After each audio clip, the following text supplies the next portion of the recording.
Assalamu alaikum wa rahmatullahi wa barakatuh. My name is Sultan and you're welcome to Metromale. If you're just joining us for the very first time, I want to say welcome, welcome, and welcome. This is the show where young Muslim men have the opportunity to share their experience and their opinion on different issues as it affects us, our work, our life, our family, and Islam, the deen.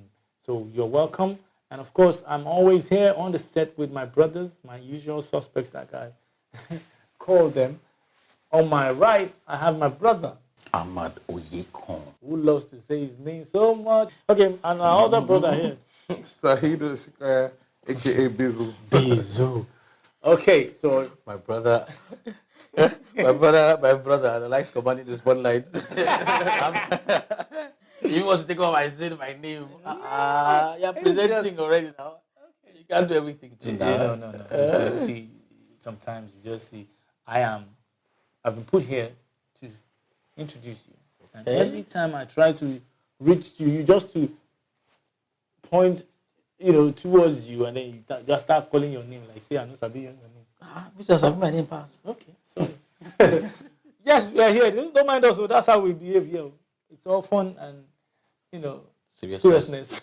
I wanted to say it was fun, but I can't lie. It's all fun and seriousness, because there are very many delicate issues that we have to tackle here, and may Allah help us. Today we are going to be talking about, in fact, let me not let the cat out of the bag. Maybe when we get back from this little break,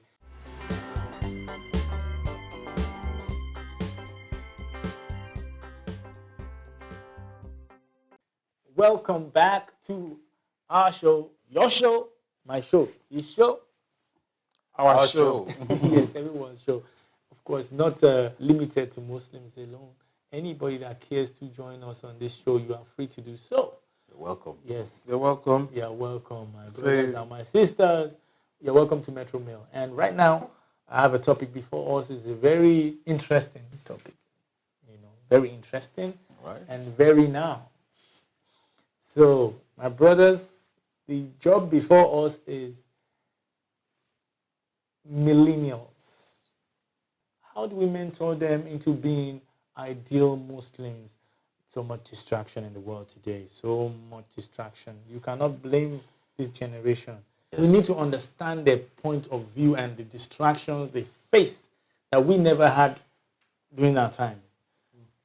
Most of these guys, look at it. Look at TV today. If you want to try to pass a message to the youths of today, my brother, you will try where some of these cable channels are like 600.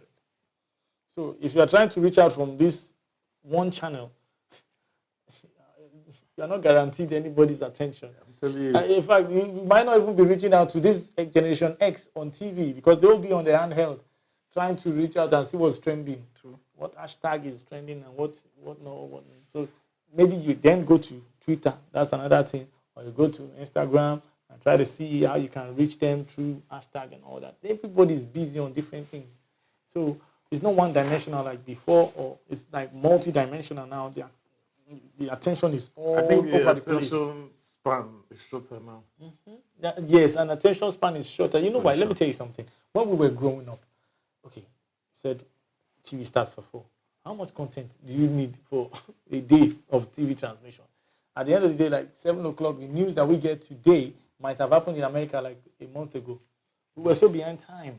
But right now, everything is on steroid. Like if it happens now, the following Oprah, you will know now that something has happened. And also, like, for example, for TV now, back then, when we had only like 3 channels, if you were not interested in what was going on this channel, you still have to stick to the channel because that's the only thing available. That's the only thing available. Now, attention span is short. Like you're watching this channel and you see this thing is boring. Switch.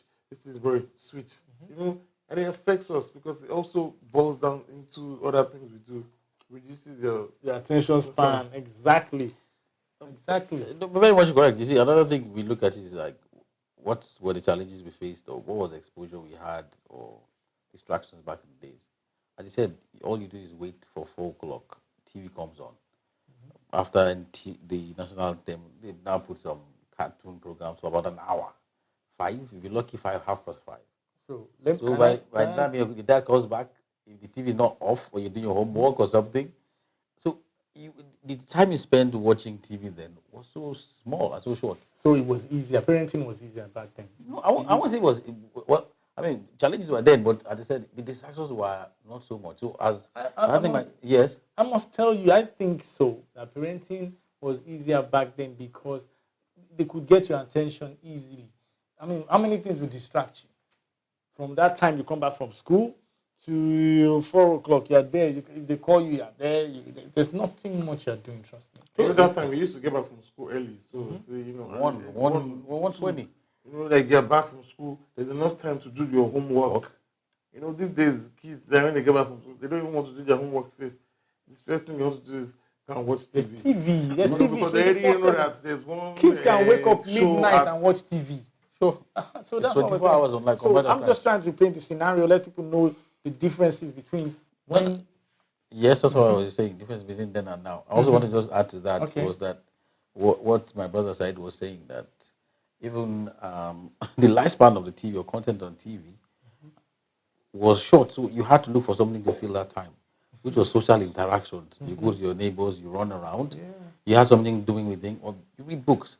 So as you said, well, maybe I'm not sure that parenting, we can't say that unless our parents would tell us that was easier then. I'm very sure that. No, because we might be comparing apples and oranges with our own time. Let's when we get them on the show or from their feedback, we'll be able to tell whether it was much easier then than now. I feel like. But well, definitely, I'm not sure. Since you were very rascally that time, you jump in your neighbor's house. I would think back then they were less obese kids because they were more active. Yes. We're more active then. True. You go to ride bicycles, you run around with your brothers, with your friends, you create People sports. could interact more. And that's what I'm saying. Your attention was not divided. You could interact with people. You can be in the same room and be talking to people. But now, all of us can be here and be on the same bench or the same chair. We'll not even look who's next to. Do you know this thing has happened between me and a couple of my friends? We've been we were online and we were in the same room. I saw this one laughing to a joke I posted. And it's there, laugh out, but they put LOL. That's what we get nowadays. So in this kind of situation, how do you, as a Muslim parent or as a Muslim uncle, let's start from as a Muslim mentor, mentor these kids, without having to contend with the distraction or trying to enter through that medium that they so desire and what's the word to use now, and disrupt whatever is going on there to get their attention, I think it's going to be like, what's the name of this Keanu Reeves movie? Matrix. Matrix. We all have to enter the Matrix. We all have to enter the Matrix because we want to get their attention and their attention span, cut it short, and we have to get in that Matrix and bring them to the real world. Because if we think that it's a joke, no, it's just a passing phase. It's not. It's serious. I have my younger brother, younger ones, and I see, and I'm amazed. You say talking to them, and they're like looking at you like you're lost. You don't even see you exist there, because the guy is so transfixed with what's going on inside that phone or its tablet or whatever. That virtual world they've been immersed in it. So as you said, you need to get in there and now take them out. It's a lot of work we have to do. First thing is how to understand their language before you speak to them. Language, you need to understand their language, and how do you understand it? Is looking at the kind of gadgets and apps or whatever it's feeding and they're feeding on. I say, look, these things that you guys are doing, what's it about? Let me understand what it's about.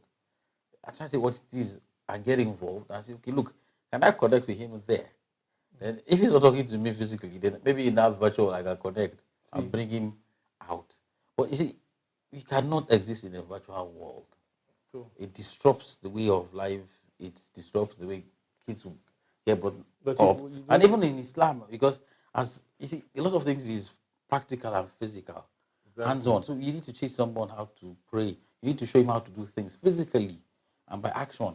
But if it's in the guys in the virtual world, it's not so easy to do that. So yes, but sometimes you see, you have to, if you cannot beat them, you have to join them. And I think most of this, they get rebellious when you are trying to deprive them of that privilege that they so immersed in. So I think, on the contrary, I think we could as well look for a way. What my friend does actually, he's like, for his kids, so he buys them like Islamic books and makes them watch Islamic cartoons. He buys an Islamic cartoon. I do that And a lot. he, So. you know, he puts like, so obviously when the cartoons are similar to what to watch. what they watch. So like you know, when they say, okay, look, this is nothing too difficult from what I watch. I'm from the cartoons. One time I sat with the kids to watch it, and you know, it's teaching them Arabic. You know, it's teaching them the alphabets and little things. Oh, it's time for my salah. I'm going, mama. All those kind of things. Like, you know, they get those kind of things. Is when it becomes like part of them as they're growing up. So I think a lot of parents, as well should like do that for their kids. A lot of Muslim parents do that for their kids growing up. There's so But many even if you products see like them, that. you know, like, okay, look, they like iPad or they like to be on the iPad. Look for there's so many apps for little kids on iPad. You know that you can. There's download this for them. toy. There are games there. You can play. There's some games that are like quizzes. So you say you press this. What is this? Aleph. You know. Like, all the Yeah, kind of there's things this toy that I teaches bought them. from Arabelle, you know, and my kids, they love it so much. They take turns. In fact, it causes fights sometimes. I've given them the routine. You know, once you press this surah, it just recites the surah. They try to recite along. After They try to recite along. So, you see, there's so many products that you can have, you know, as a parent that would help them and make them feel like they are still in their little box and their world, you know, shaped like iPads, shaped like a computer, shaped like a phone, and still be, you know, passing the message that you so desire to pass to your kids. So I think we just need to join them. And no, it's the same thing I was just trying to say. Like, you need to speak their language. And speaking their language is just doing what you're saying, trying to join them and understand what they are doing. So, well, I think some time back, my brother Bizu Saheed was saying that, look, when you understand some of these apps or applications they're using, there are features that you can use to control what they watch and the content. So that helps you to makes it easier for you to guide them on what they are watching and restrict what they are watching. You just don't leave it open-handed. Yeah. No, I mean, there's nothing wrong with snooping. in their terms, no, I'm saying, I'm not. Like, okay, I'm for example, using it in millennials. I had a parent that had an issue too. Her daughter found out something about Snapchat and he didn't like, you know, having videos that he felt like, you know, could be immoral and stuff like that. So they went to find out about features and see how they could, you know. Said, I will check, I will see, because I need to guide my kids. exactly. So many, you know, so many.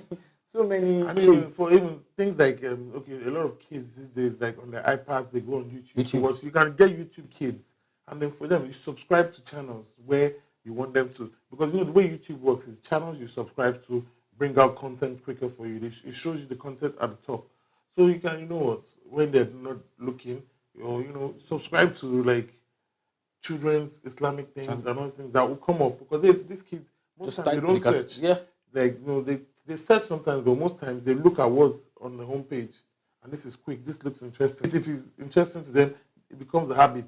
Oh, let me keep up and watch this. Let me watch the next episode. Let me You know, watch the next most episode. like my kids, they went for summer. They came back with some kind of tech savviness that I didn't even know. I just kept my phone. I just saw them watching plenty cartoon from YouTube.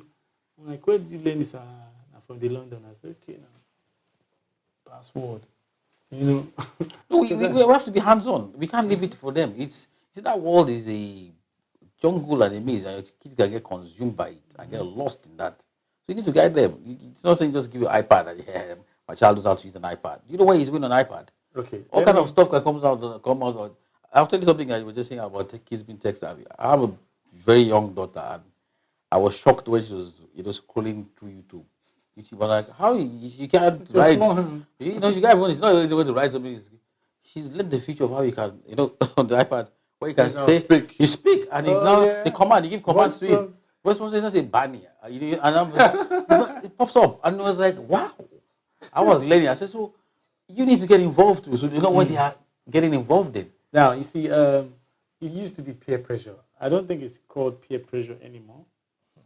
When we were growing up, we had our only little inner circle of friends that would influence our actions and either contrary to our beliefs or, our parents' teachings and our parents' teaching. I think now it has gotten broader. There's no more peer pressure. It's internet bullying, so to say. Yeah. So you're waiting to get validation from strangers, bunch of strangers that don't know your story, that don't know your background, but judge you by the pictures that they see, and then that kind of gets to you, and that kind of makes you want to be what you're not, be a slay queen, this one, that one. You see, we need to now go into the nitty-gritty, talk about how to make them and mold them into the ideal Muslim of this generation, of this millennium.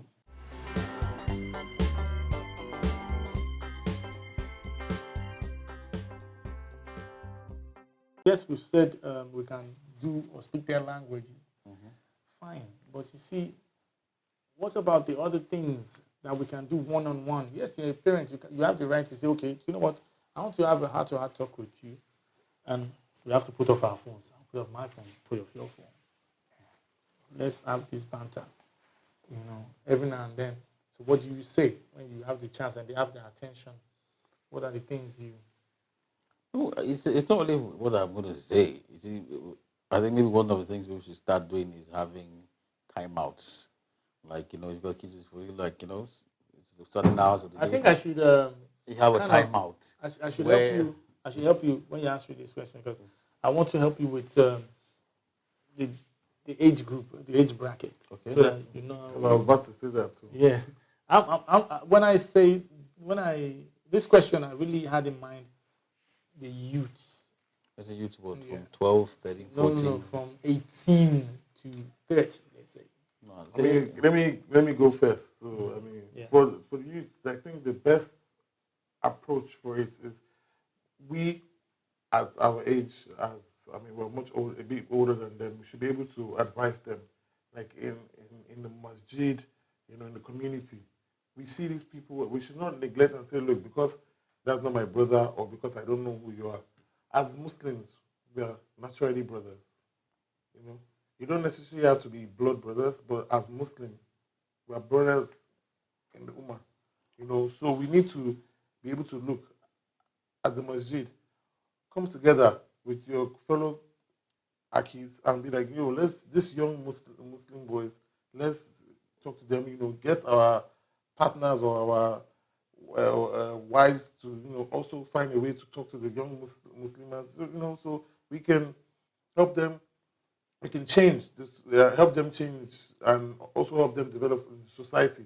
Because a lot of us neglect talking to these people and feel like, it's changing just by with the way we act. Some of them see how we act, but choose not to.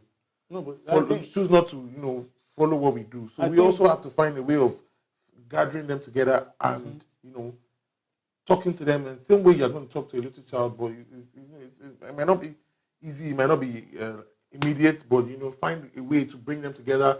Look at it. Okay, well, what do these boys like? They have a passion for football. You can do like, okay, you know what? Saturday, there's my masjid. I'm going to do a football thing every Saturday. Everyone from this masjid, let's go and play football. The older guys versus the teenagers. After masjid, you guys do salah together, one or two advices and things like that. I want you to get to something like mentorship. No, exactly. I think we should just talk about what my brother said, because what he just said is taking everything out from my mouth. Exactly. They said I do mind is the devil's workshop. And you see, this thing, or those the machines or apps now, I don't know whether they're friendly, they look like enemy appliances to me now, have unlimited content that fills their time. And sometimes a lot of that time or content that is rubbish, that does not add value to them. But it's always things that catches their attention, and they can always use it. So what we need to do is create activities for them, just beautifully, exactly. Interesting ones. Interesting ones that can catch their attention to, engage them. Then at the end of the day, you can pass that message to them. You know, it's not that I'm taking out for a lecture to come and teach you or talk to you. No, Like, I'm taking a recreation. I want you to get involved in the fun activity. To the Muslims, the masjid, I think we are not trying in that department. A lot of older Muslims, you know, they kind of, you need to start to explain to the younger guys, like, put a light on Islam and let them know that, look, Islam is good to be a Muslim, and you should be proud to let people know you're a Muslim. Don't, because most times a lot of these young guys that have come to me, they're like, man, it's not cool to be a Muslim. You can't do this. You can't do that. And we need to start enlightening our fellow adults as well, like our colleagues and our friends in the Ummah. That, look, let's make these young kids know. It's not on. You don't have to look like, oh, you have no fun. You have no life. Islam is fun. So you don't have to engage in silly activities to have fun. Yeah. What's the definition of fun? It's how you create fun for yourself. If you think like, okay, like this is going out to people that might be listening, and I plead with you guys, in any masjid you go to or any masjid you belong to, or most of you have a lot of like Muslim groups that are like on your WhatsApp group or neighborhood Muslim groups that you belong to. We should try and start engaging the younger ones. Let's start with sports. As Nigerians, we love sports. Try and bring up a basketball team, a football team from masjid. You guys play ball together. I mean, in the place of work, there's bonding with your teammates. Like we said, from the old days, things are different from now. We need to start to impact these things and let them know that, look, there needs to be love amongst each other. Because it's things that avoid them from joining bad gangs or doing different things. Because when you know there's love, when you love your fellow brother in the Ummah, you don't necessarily want to go and, why would I want to be in a gang different from my fellow brother's gang so that we can kill each other? No, you guys want to love each other. And when you hear things like Lucky Boys, you are the VI boys, so we are gangs, we kill each other. No, you don't want to take part in that because see, the VI boy and the Lucky Boy are Muslims, and he is my Muslim brother. You see, if you don't create activities, alternatives, you understand me? Alternative content. Yes, for those people, get them involved. As I said, some of these physical activities, social activities, bring fellow like-minded people of them around. Let them mix and interact. So they have that social interactions, because part of that being a Muslim is that your brotherhood. You need to get involved together. You need to know your brother. You need to love him and appreciate and bond with him. So we need to create. That's part that I said is hands-on. You need to go in there, drag them out, create the alternative activity for them, monitor it, pass your message to them, and let them know that, look, there's a different world and a real world. When non-Muslims start to insult Muslims, they don't say this is the local Muslim or this is the hip elite Muslims. You see, you group all of you as one. You become a group to them. They don't discriminate when they want to stereotype you or what they want to insult you. They don't say some lucky Muslims or no, these ones are no. They say Muslims. So, as I said, we need to get inside their world. We need to bring them out, create alternative activities for them, and teach them things and pass the message on to them. As I said, I would like to implore, Muslim adults as well, to find time to mentor, whether in the masjid or create platforms where they can meet together, Generation X and ZY, whatever. Just try and find someone to mentor and let them understand that we are reaching out to you. What do you call fun? Let's do it together. Find a way to create a balance and a meeting place where we can share this knowledge and impact their lives. We'll be right back.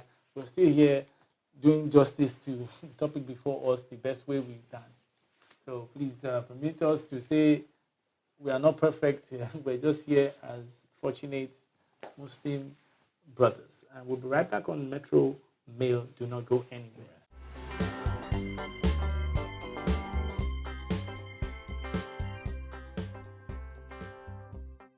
Welcome back to Metro Mail. My name is Sultan, a.k.a. Abdul-Ganiyy Fasasi. And I'm here with my brother, Saheed, Osikoya, and of course, my brother, Ahmad, Oyekan. And we've been doing justice to the topic before us, which is mentoring the millennials into being better Muslims amidst all this distraction. And okay, yes, the topic wasn't that long, but yes, you get the picture. So yes, we have done justice to it thus far, but there there's some parameters that I want us to touch on real quick before we move on.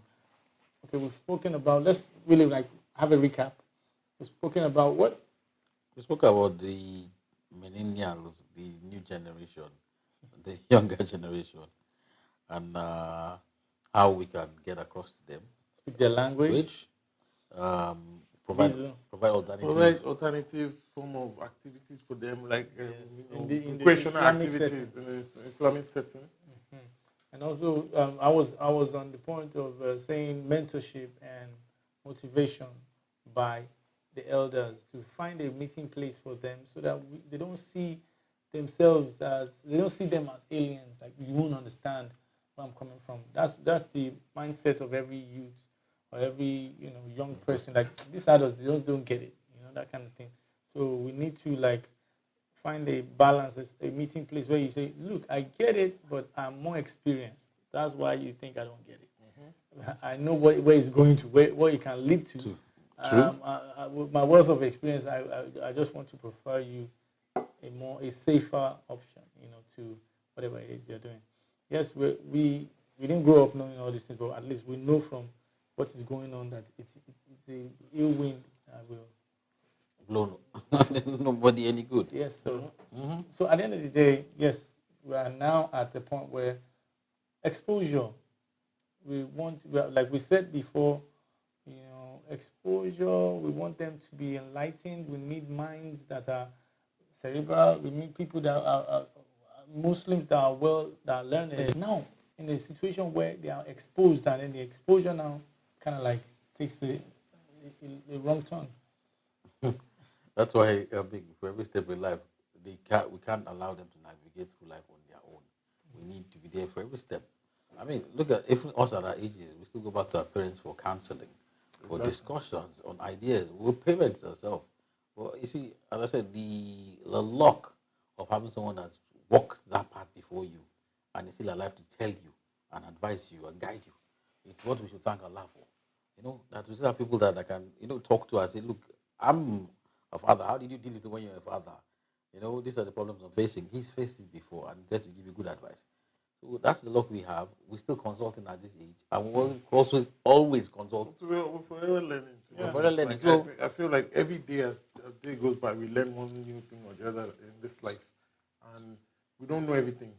And until we go into our grave, we'll keep learning different things, because even when we are dead, there's still, like, there's so many things that we have to do, or so many tests that we'll do, in our graves, when we get there. So it's a learning process, and it's. I think dealing with these people. I'm calling them like they're aliens. Dealing with the youth. We have to come with that imperfection. Yes. Look, like, let them know that we too are not perfect. We're not perfect.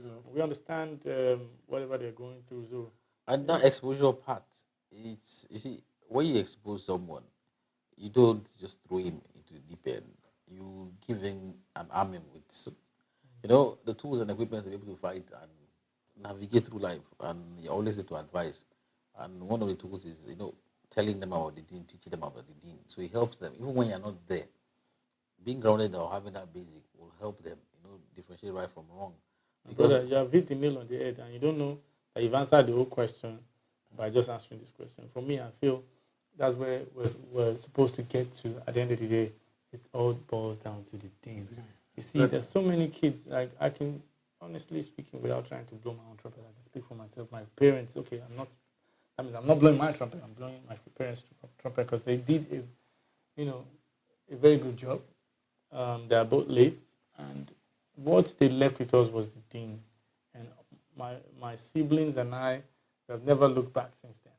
I mean, people that still have their parents around them, that we grew up together, their parents even see now that, even with their parents not alive, they're the ones that partake in, things that concern the deen more. And so it's all about how well you groom them from a very early stage.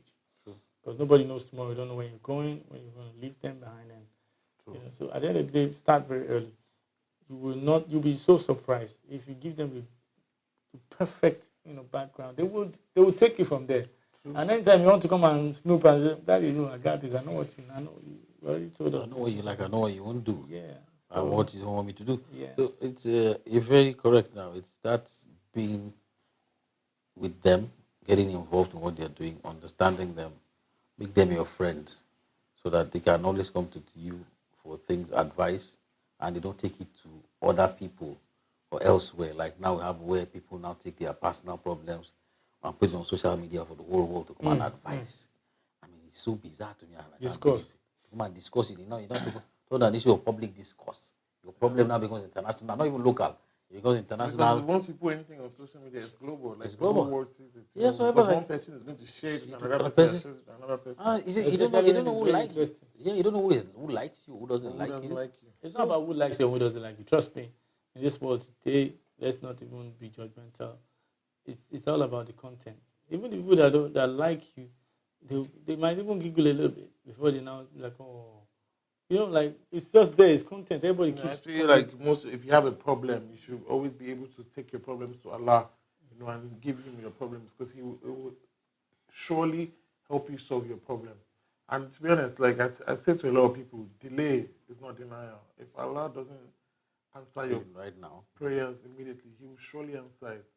Can I add something, my brother? You asking for something out of ignorance, thinking, oh, this might be helpful, this might be but it might not be. It might not be. It might not be. It might lead you somewhere. It might lead you somewhere. It might be harmful for you. And most importantly, in this era that we have this social media, things that you put out there in the internet, it never goes away. Somebody must can grab it before you even say you want to delete it. And it's out there for life.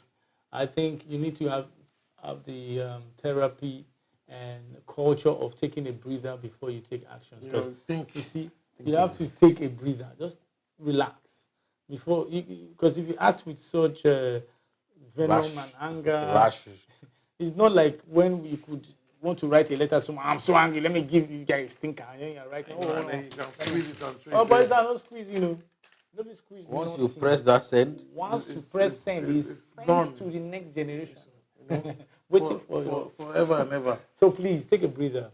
The young generation, anybody that has a phone in their hand, wanting to destroy someone else's image, or just vent publicly. Don't do it. Relax. Take a breather.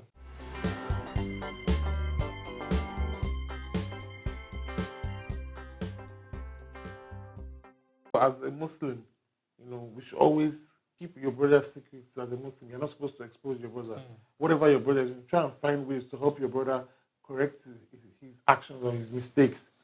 So, I am your friend. He is your friend.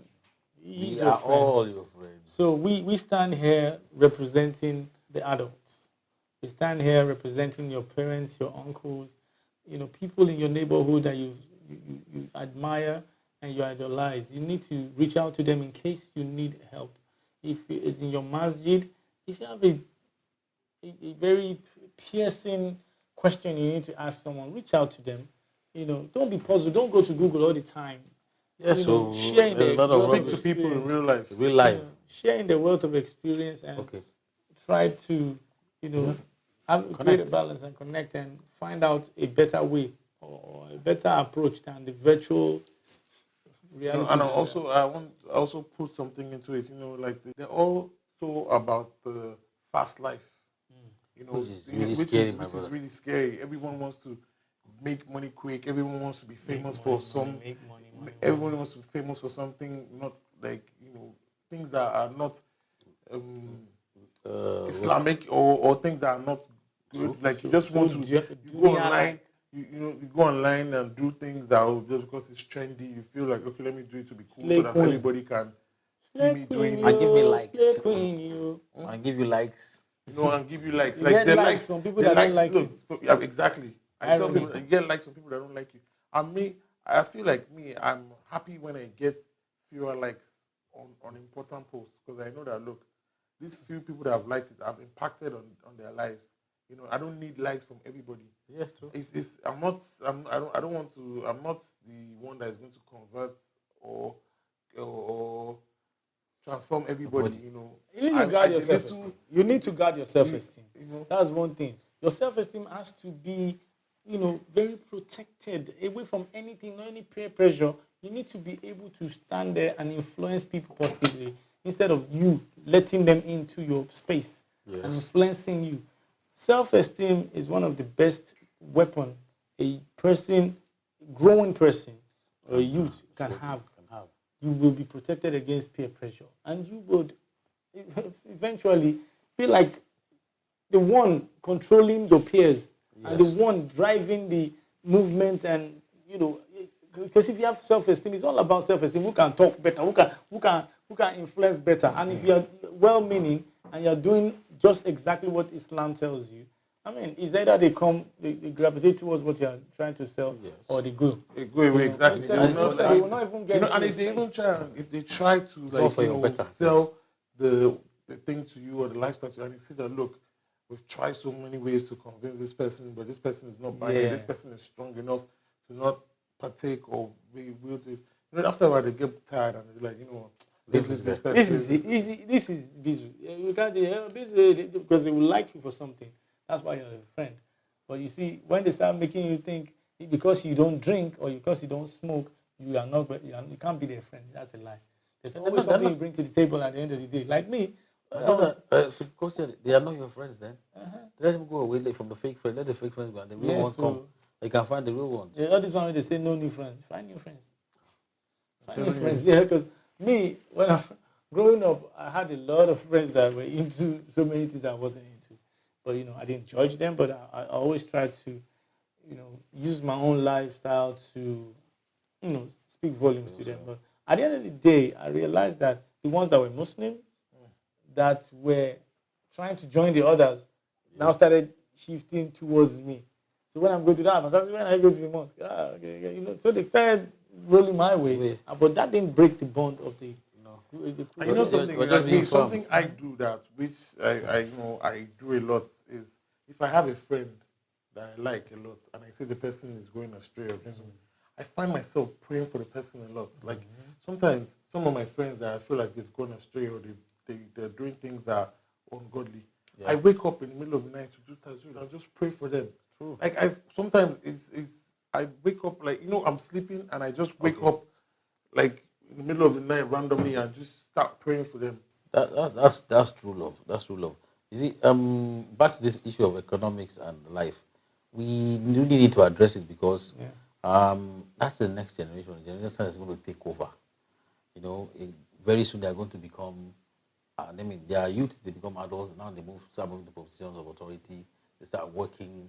So those characteristics that they are having on the mindset, they now transfer it to their places of work or positions of authority they find themselves in. And when you have people thinking of fast money, people want to get money. Ask what you want. I want to make money. How do you want to make money? Anyhow. What do you mean anyhow? What is this thing about live fast, die young? Have you heard I also get rich or die trying. I say, you mean you want to die? Tempting. You don't want to even think about the consequences. You need to think about living a godly life and a good life. And whatever. And to be honest, I tell a lot of people, look, money you don't work hard for. Money you get easy, you spend it easy. It doesn't last. It doesn't last long. Trust me, a lot of people that you see, okay, this guy got this money quick and he invested in this business or that business. Trust me, if you spend more time and detail with the person, he will tell you that, look, this business I invested this bad money in is not growing anywhere. It's stagnant. At the end of the day, it's not, the money is not godly. You can't even use it for anything. There's no let me just put it like this. If you have a good 150,000 naira and bad 50 million naira, eventually along the line, this 150 million naira and 50,000 naira will be well-meaning eventually more than this one. And also for in Islam, like the pillars of Islam, you have to go to Hajj. And you can't go to Hajj with money that is not clean. You can't go to Hajj with bad money.